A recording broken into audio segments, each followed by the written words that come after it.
Some games failed hard.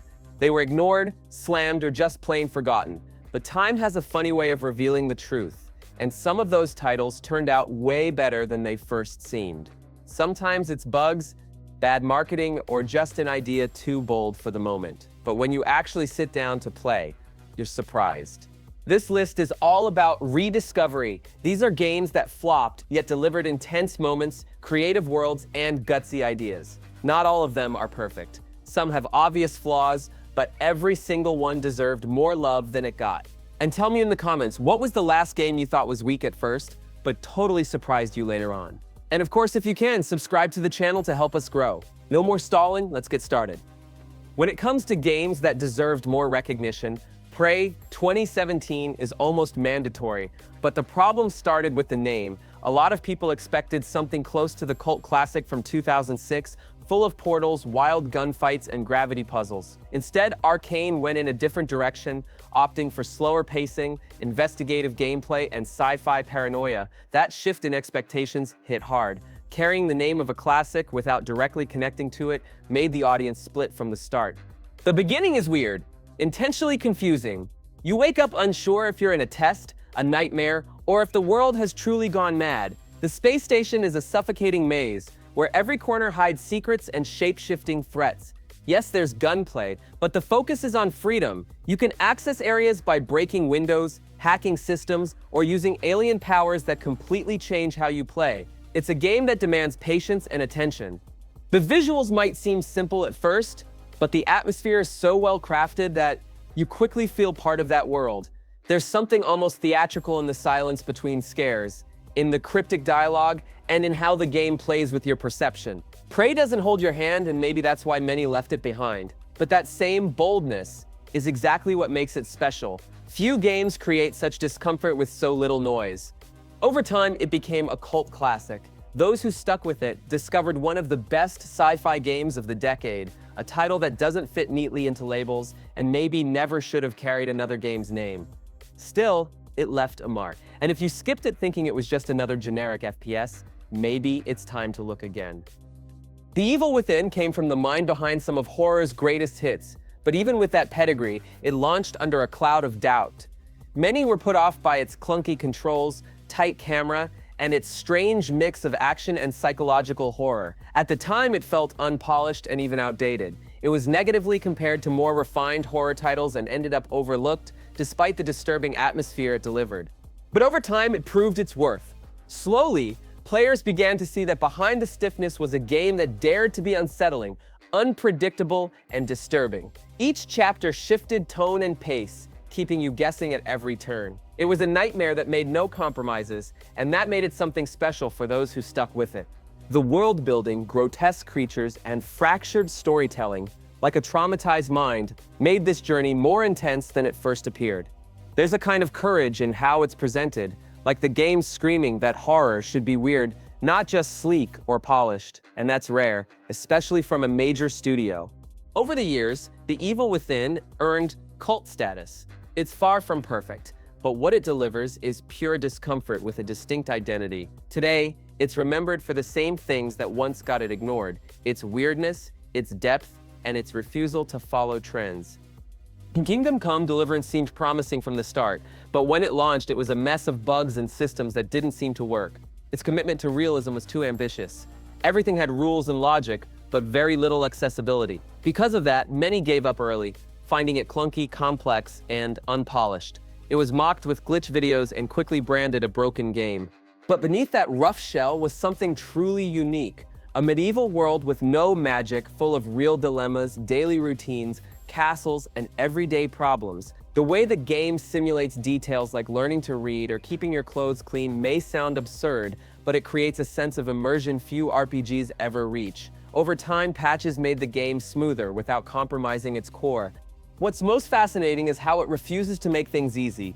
Every fight is a struggle, every quest can have multiple outcomes, and even conversations carry weight. There are no pop-ups telling you what's right or wrong, and that makes you feel like you're really living in that world, with all its complexity. Today, it's seen as one of the most original RPGs of the decade, but that recognition only came because it stuck to its vision, even when it seemed like everything was falling apart. And now, with the sequel on the way, people are finally realizing the value it always had. Murdered Soul Suspect had a genius premise: solve your own murder as a ghost, but that wasn't enough to escape the lukewarm reception. Critics called out its repetitive gameplay, basic graphics, and limited freedom in investigations. Most people skipped it, assuming it was just another forgettable mystery game with wasted potential. But those who gave it a shot found a different vibe, one focused more on atmosphere and story. The town of Salem, filled with dark stories and echoes of the past, created constant tension. Using supernatural powers to pass through walls, interact with objects, and read people's thoughts gave the game a calm but captivating rhythm. It wasn't about running or shooting, it was about feeling. Even with its technical limitations, the story holds up to the end. And the idea of confronting death while trying to fix what you left behind is something rarely explored in games. It doesn't try to impress with action or scale, it goes for a quieter, investigative tone. Over time, it gained cult status, and what's most interesting is that this shift didn't come from updates or re-releases. It was simply people changing how they saw it, realizing that yes, you can tell a good story without explosions or flashy mechanics. Bound by Flame looked like the perfect game for fans of darker RPGs, full of inner demons and heavy moral choices, a warrior torn between humanity and destruction in a world at war with supernatural forces. At launch, though, it felt rushed, awkward voice acting, repetitive combat. It was met with a cold reception and quickly forgotten, overshadowed by bigger titles. Still, it was clear the game had heart. Your choices affected the story, and even the character's appearance. Demonic powers changed how you fought, and dialogues and endings shifted based on your actions. Technically rough, yes, but the upgrade system and dramatic score tried to make up for it. You could tell there was vision and bravery behind every attempt. The world, while simple, had charm, corrupted kingdoms, divided leaders, and villains that actually felt threatening. With more time and budget, it could have been so much more. But even as it was, it offered memorable moments for those who stuck with it. It wasn't the most polished game, but it was bold and honest, something missing in many safer productions. Bound by Flame ended up a lost cult hit. Few played it, fewer understood what it was trying to be. But those who saw that hidden side hold on to fond memories of something that quietly slipped past almost everyone.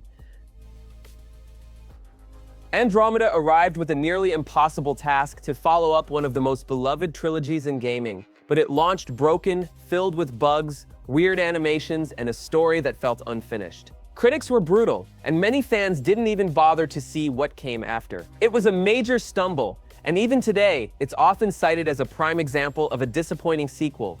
But once the dust settled, it started to reveal itself.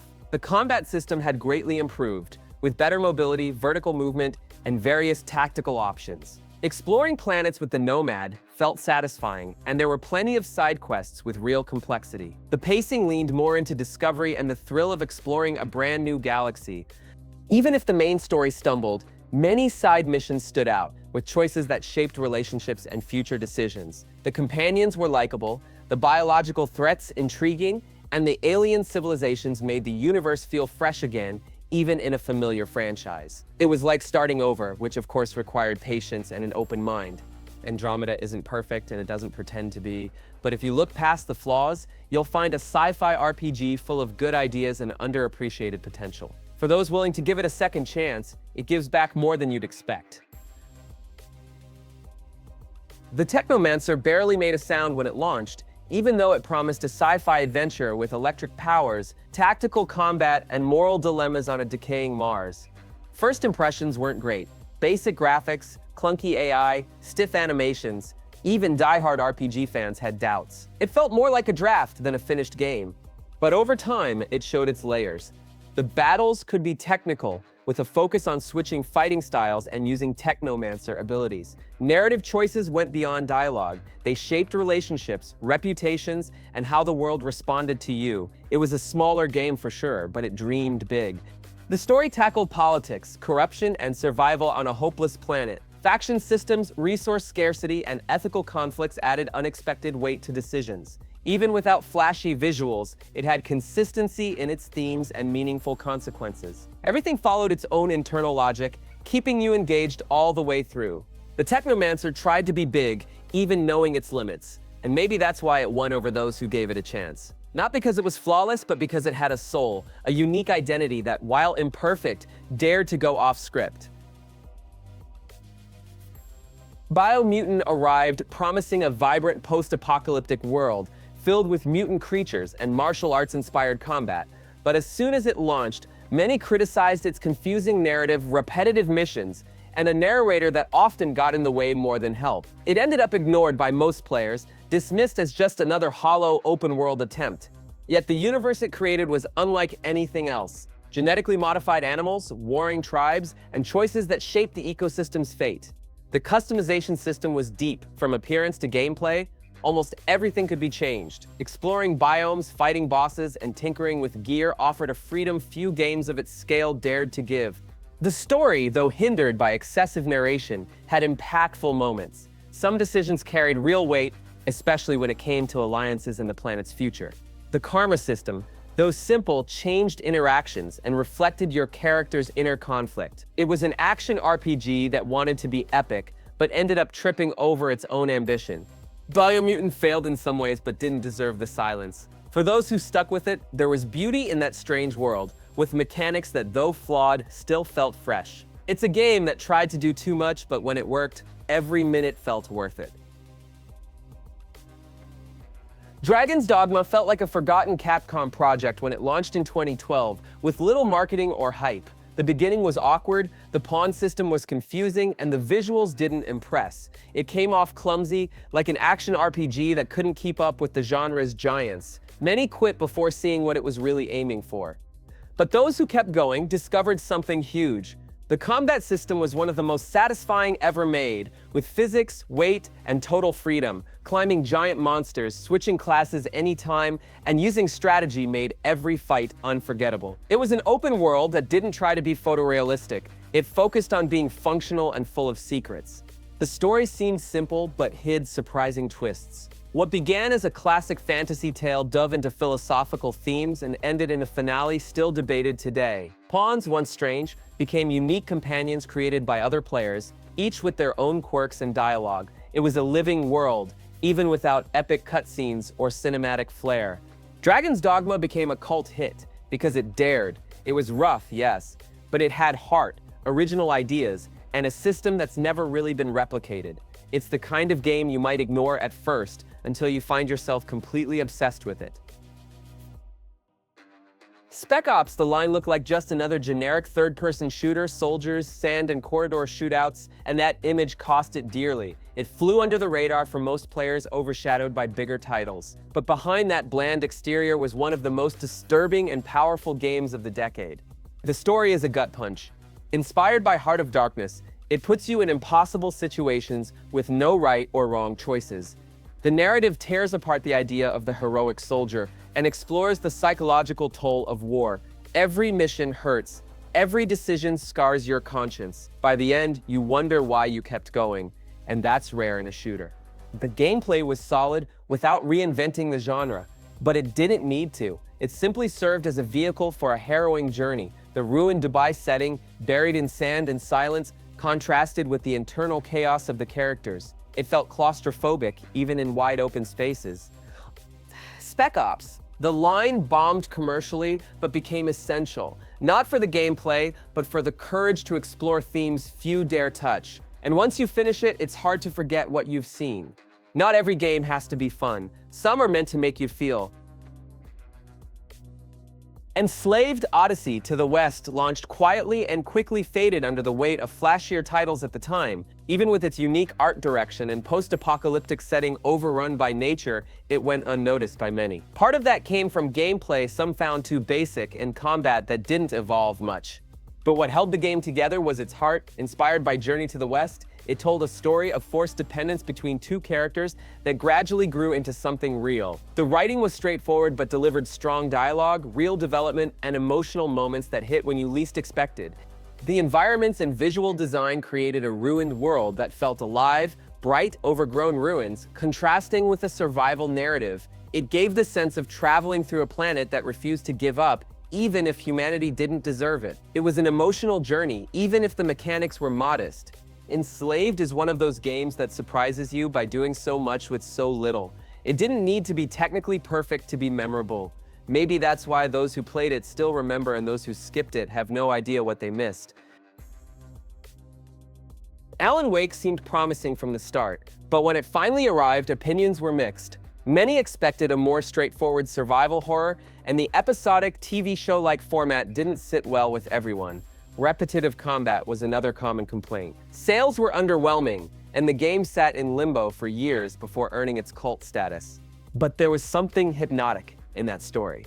The mix of psychological horror and metafiction created a dense, layered narrative. The town, the manuscripts, the nightmares, they all worked to make you question what was real. It was a story about writing and being consumed by what you write. The atmosphere was incredible. Fog-drenched forests, flickering lights, radios echoing distant voices. Every detail was designed to make you feel both uneasy and curious. It wasn't just about the shadows, it was about what silence whispered. Even the flashlight, your main weapon, reinforced the theme. Light against the unknown. Alan Wake wasn't an easy game to sell, but it was impossible to forget. A game that took risks, stumbled, and was only later recognized for what it truly was, a powerful story told in a unique way. And in the end, that's what sticks with you.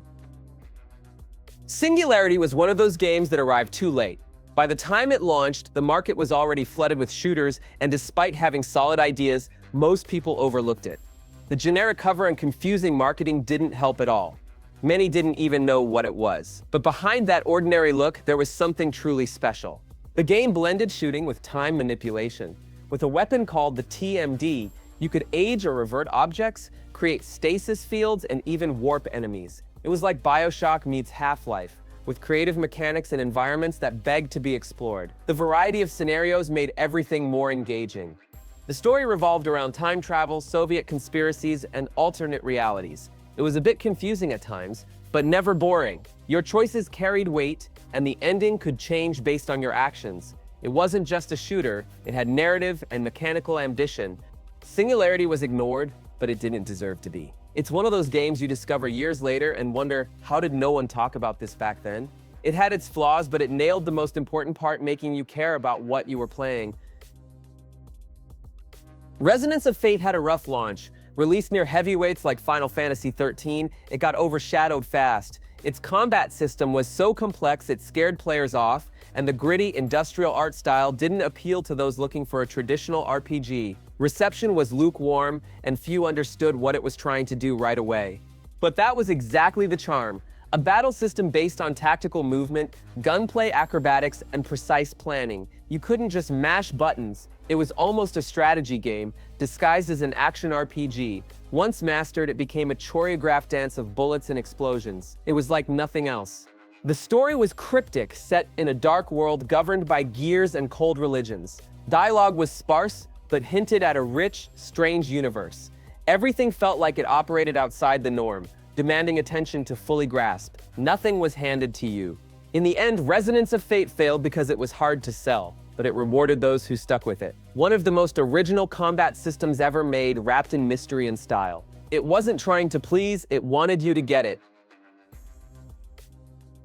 Bulletstorm came in loud, full of chaos, cursing, and an aggressive push to be different. But that over-the-top attitude drove many people away. It seemed shallow and obnoxious with no substance. The result, weak sales and little impact at launch. But there was a game there, and a good one. The skill shot system encouraged creative combat. It wasn't enough to just kill, you had to do it with flair, whether kicking enemies into hazards or using the environment as a weapon. It made every fight addictive and visually, the world blended beauty and decay, with forests overtaking futuristic ruins. The campaign was packed with intense moments and wild boss fights. Sure, the humor was crude and often too much, but it matched the game's insane tone. Bulletstorm was underrated because it didn't know how to present itself. It tried to be funny and came off dumb. But beneath that was a solid creative shooter that just wanted a shot to show how fun gunplay could be. And for those who gave it a chance, it delivered. The Saboteur hit the market with big ambition, but launched full of bugs and instability. The marketing failed, critics were harsh, and the game got tossed aside quickly. The studio shut down soon after, sealing its fate. But it deserved better. The concept was bold, an open world set in Nazi-occupied France with visuals that shifted from black and white to vibrant color as you liberated areas. It was a striking metaphor for resistance, and aesthetically, it was one of a kind. Gameplay blended parkour, espionage, and third-person action. It had flaws, repetitive missions, poor AI, but the freedom and style made up for it, disguises, sabotage, and shootouts created variety and tension throughout.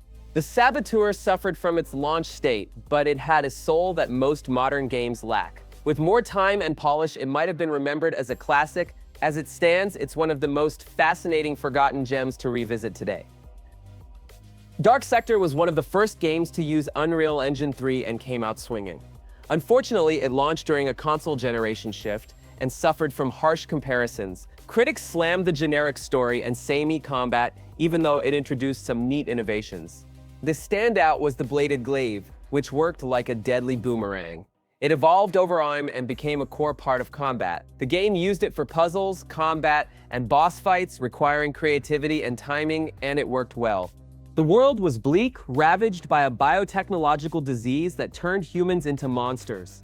Abandoned military bases, ruined cities. It wasn't traditionally pretty, but it felt like a world rotting from the inside out. Dark Sector was misunderstood. It had ideas, but lacked charm and refinement. Still, players who stuck with it remember it as something different, with original mechanics and a solid vision. It's worth revisiting now without all the hype. Deadly Premonition became a meme for its weird graphics and clunky gameplay, but over time earned cult status. At launch, all people saw were flaws, stiff controls, awkward shooting, and bizarre art direction. It felt like a production gone wrong. But behind that technical chaos was a game with heart. The story was insane, but engaging. You investigated murders in a town full of oddball characters, mental trips, old movie references, and surreal comedy. It was wildly unpredictable.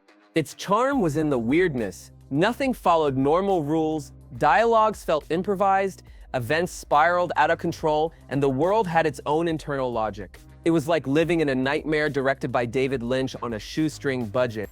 Deadly Premonition is both bad and brilliant. It doesn't try to please, it just is, on its own terms. And that's why people love it. If you embrace its strangeness, you might find one of the most unique games ever made. Control wasn't exactly a failure, but it fell far short of sales expectations. Many were turned off by the confusing marketing and the strange concept. The game required close attention and some patience, rare in today's market. At its core, it was an action game with insane physics, telekinetic powers, and a woman caught in the middle of a secret organization filled with mystery. Combat was fluid, and the setting felt like an office warped by supernatural forces. It was strange, but mesmerizing. Its strength lay in world building. Weirdly serious reports, cursed objects, and unexplainable events formed a rich universe full of small stories that quietly connected. Everything felt like part of something bigger, almost incomprehensible. Control had flaws, especially in performance on base consoles, but it rewarded those who paid attention. Initially underestimated, it's now seen as one of the most intriguing games of its generation. Mankind Divided arrived with the pressure of following one of the most beloved games of its generation, but instead of building on what came before, it felt smaller, even unfinished. That let a lot of fans down, and it flopped compared to its predecessor. But if you step away from direct comparisons, you'll find a well-crafted game. Maps are rich with paths and mission solutions. You can sneak through alleys, hack into systems, or talk your way in. The freedom is still there, just more contained. The setting also deserves praise.